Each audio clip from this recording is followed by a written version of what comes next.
حضرت عمر رضی اللہ تعالیٰ عنہ روایت کرتے ہیں کہ زید بن سعانہ نامی ایک یہودی تھا جس کو حضور نے قرض دینا تھا. آقا کریم علیہ الصلوۃ والسلام دو جہاں کے مالک ہیں، لیکن حضور کا فقر اختیاری تھا. آقا کریم علیہ السلام کے گھر میں بسا اوقات کتنے کتنے دن چولہا نہیں جلا کرتا تھا.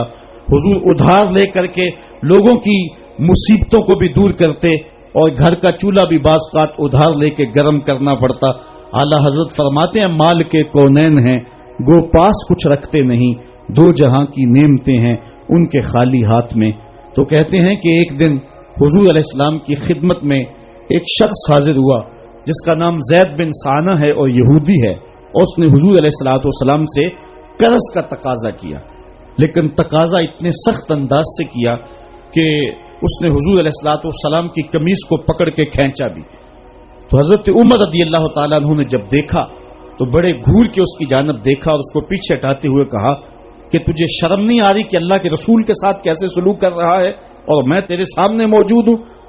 تو حضرت نبی رحمت صلی اللہ علیہ وسلم نے حضرت عمر کو کہا عمر مجھے تجھ سے اس بات کی توقع نہیں تھی. ذرا غور کیجئے حضور علیہ السلام کی اس سیرت کے انداز کو. ایک شخص آ رہا ہے اور حضور سے سختی کر رہا ہے. ابھی حضور کو قرض لٹانے کی جو تاریخ ہے اس میں بھی 4 دن باقی رہتے ہیں اور وہ ناجائز سختی کر رہا ہے. حضرت عمر رضی اللہ تعالیٰ عنہ نے جب اس کو گھورا اور سختی کی تو حضور علیہ السلام نے فرمایا عمر مجھے تیرے سے اس بات کی توقع نہیں تھی. تمہارا کام تو یہ تھا کہ مجھے حسن ادا کی تلقین کرتے کہ اچھے انداز سے قرض واپس کرو، اور اس کو جو ہے وہ نرمی کی تلقین کرتے. اور پھر آقا کریم علیہ السلام نے فرمایا اس کا قرض ادا کر دو، اور اے عمر جو تم نے اس کو گھورا ہے اس کے بدلے میں 20 وسق زیادہ کھجوریں بھی تم اس کو دو گے. تو زید بن سعانہ نے جب حضور علیہ الصلوۃ والسلام کی اس سیرت اور اس کردار کو دیکھا اور حضرت عمر رضی اللہ تعالیٰ عنہ 20 وسق اس کو کھجوریں دے رہے تھے تو اس نے حضرت عمر کو بتایا کہ میں یہودی ہوں اور میں نے تورات کے اندر نبی آخر الزمان کی شان اور عظمتوں کے بیان کو پڑھا ہے. یہ بات ابھی رہ گئی تھی، باقی ساری نشانیاں میں نے حضور میں دیکھ لی تھی، اب یہ نشانی رہ گئی تھی، آج میں نے یہ بھی دیکھ لی. اور پھر وہ حضور کی خدمت میں حاضر ہو کر اسلام کے دائرے میں داخل ہو کر حضور کا اپنی غلام بن. حضرت معاذ بن جبل رضی اللہ تعالیٰ عنہ فرماتے ہیں کہ ایک دن حضور گلی سے گزر رہے تھے اور میں ایک جانور کی کھال اتار رہا تھا اور مجھے کھال اتارنے کا طریقہ نہیں تھا، مجبوراً مجھے کھال اتارنا پڑی. تو حضور گزرے تو مجھے دیکھا کہ معاذ بن جبل کو کھال اتارنا نہیں آ رہی، تو حضور رک گئے اور آقا کریم نے فرمایا معاذ ٹھہرو ذرا میں تمہیں بتاتا ہوں کہ بکری کی کھال کیسے اتاری جاتی. اور آقا کریم آگے بڑھے اور حضور نے خود جو ہے وہ کھال اتاری اور پھر مجھے فرمایا معاذ ایسے کھال اتارا کرتے ہیں. آج ہم اپنے بڑے پن کو اور اپنی عظمت کو اس انداز سے لوگوں کے سامنے رکھنا چاہتے ہیں کہ ہم جو ہے وہ ٹشو کا ایک ٹکڑا بھی نہیں پکڑ سکتے، اور وہ بھی پکڑانے کے لیے ہمارے پاس ایک خادم موجود ہوتا ہے. لیکن آقا کریم علیہ السلام کی زندگی اور حضور علیہ السلام کی سیرت کی سادگی کا حسن اور جمال یہ ہے کہ حضور اپنے کپڑوں کو خود مرمت کر لیتے ہیں اور اپنے دیگر کام خود کرتے ہیں اور بطیب خاطر کرتے ہیں، اور اس میں کوئی چیز اپنے لیے شرمندگی کی محسوس نہیں کرتے ہیں. حضرت حسن رضی اللہ تعالی عنہ حضور علیہ السلام کے نواسے بھی ہیں اور آقا کریم علیہ السلام کی صحابیت کا شرف بھی پایا ہے.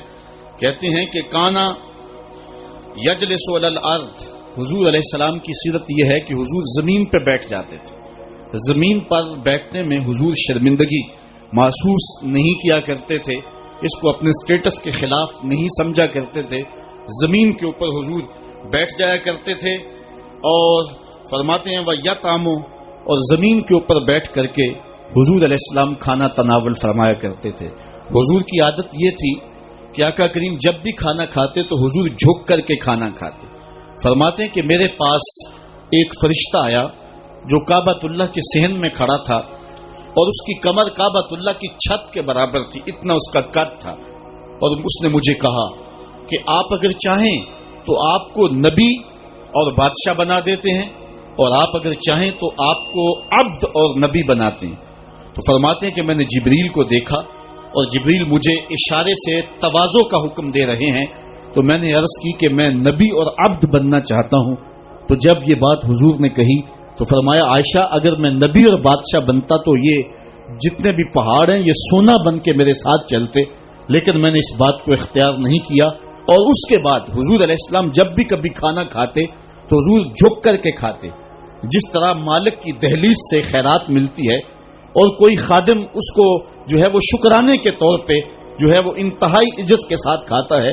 ساری زندگی حضور نے کھاتے اور پیتے ہوئے تکیہ نہیں لگایا، ہاتھ میں پلیٹ پکڑ کے اکڑ کے یا ٹہل کر کے یا جو ہے وہ بالکل سیدھے ہو کے نہیں، تھوڑا سا جھک کر کے بغیر تکیے کے حضور علیہ السلام کھانا کھانا پسند فرمایا کرتے تھے. اور فرماتے میں اس طرح کھاتا ہوں جس طرح بندے کھاتے ہیں، اور میں اس طرح بیٹھتا ہوں جس طرح اس کے عبد اور اس کے بندے بیٹھتے ہیں. یہ حضور علیہ السلام کا طریقہ ہے. ایک دن آقا کریم علیہ السلام ایک چٹان کے اوپر بیٹھے تھے اور حضور علیہ السلام قدید کھا رہے تھے. یہ خشک گوشت جو کر کے اس کو بعد میں جب پکایا جاتا ہے تو اس کو قدید کہتے ہیں، یا سرید تھی حضور کھا رہے تھے. تو ایک خاتون وہ گزری اور اس کے بارے میں اہل علم کہتے ہیں کہ وہ بڑی زبان دراز تھی اور وہ مردوں کو بھی ایسی ایسی باتیں کرتی کہ لوگ جو ہے وہ اس کی شر سے بچا کرتے تھے. تو اس نے کہا کہ آپ تو ایسے کھا رہے ہیں جس طرح کے عبد کھاتے ہیں. تو حضور علیہ الصلوۃ والسلام نے فرمایا اگر میں عبد نہیں ہوں تو کون عبد ہے؟ فرمایا میں سب سے بڑا عبد ہوں. تو جب یہ بات سنی تو اس کے قدم رک گئے اور اس نے حضور علیہ السلام کی خدمت میں عرض کی کہ حضور آپ پھر اکیلے ہی کھا رہے ہیں، مجھے بھی کھلائیں. تو حضور نے ایک لقمہ اٹھایا، فرمایا لو تم بھی کھا لو. تو اس نے کہا یہ نہیں بلکہ جو آپ کے منہ میں ہے میں وہ کھانا چاہتی ہوں. تو حضور علیہ الصلوۃ والسلام نے اپنے منہ کا نوالا نکال کر کے اس کے منہ میں ڈال دیا. تو کہتے ہیں کہ اس کے بعد کبھی بھی اس کی زبان پر کبھی فحش بات آئی نہیں تھی. حضور کے جوتے کی وہ برکت تھی اور اس کا وہ فیضان تھا کہ اس کے اندر ایسی روشنی ہو گئی. پہلے وہ سخت لعان تھی، گالیاں دینے والی تھی اور فحش گفتگو کرنے والی تھی، لیکن حضور علیہ الصلوۃ والسلام کے جوتے کی برکت سے اللہ تعالیٰ جل شانہ نے اس کی زبان کو حسن بھی دے دیا اور جمال بھی عطا فرما دیا. تو حضور علیہ الصلوۃ والسلام کی عادت تھی کہ آقا کریم زمین پہ بیٹھ کے کھاتے، جھک کے کھاتے. فرماتے میں ایسے کھاتا ہوں جس طرح عبد کھاتے ہیں. وَيَلْبَسُ الْغَلِيظ، اور آقا کریم علیہ السلام موٹے کپڑے پہنتے تھے.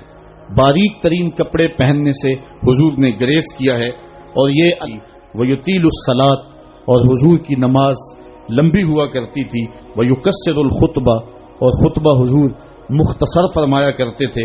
وَلَا يَعْنِفُ أَن يَمْشِيَ مَعَ الْأَرْمَلَةِ وَالْمِسْكِينِ فَيَقْضِي لَهُ الْحَاجَةَ، اور حضور علیہ السلام اس بات میں کوئی شرمندگی محسوس نہیں کیا کرتے تھے کسی مسکین، کسی لاچار، کسی بیوہ، کسی یتیم اور کسی مسکین کے ساتھ چلیں اور اس کے کام آئیں اور مصیبت میں اس کا دکھ بانٹ دیں اور اس کی حاجت کو حضور پورا فرما دیں. یہ حضور علیہ الصلوۃ والسلام کی سیرت کے وہ روشن پہلو ہیں کہ آقا کریم علیہ الصلوۃ والسلام کی سیرت زمانے کے سامنے ایسا نور بانٹتی ہے، ایسے اجالے پھیلاتی ہے. ایک شخص نے حضور علیہ الصلوۃ والسلام سے وعدہ کیا کہ آپ یہاں رکیں اور میں ابھی آتا ہوں. تو آقا کریم علیہ الصلوۃ والسلام اس کے انتظار میں وہاں رکے. 3 دن گزر گئے اور وہ نہ آیا، چونکہ حضور وعدہ کر چکے تھے کہ میں تیرے آنے تک یہاں رہوں گا. تیسرے دن اس کو جا کے یاد آیا تو وہ واپس پلٹا. تو آقا کریم نے جواب میں صرف اتنی بات کہی. آپ نے فرمایا یا فتح قد شککت علیہ، اے نوجوان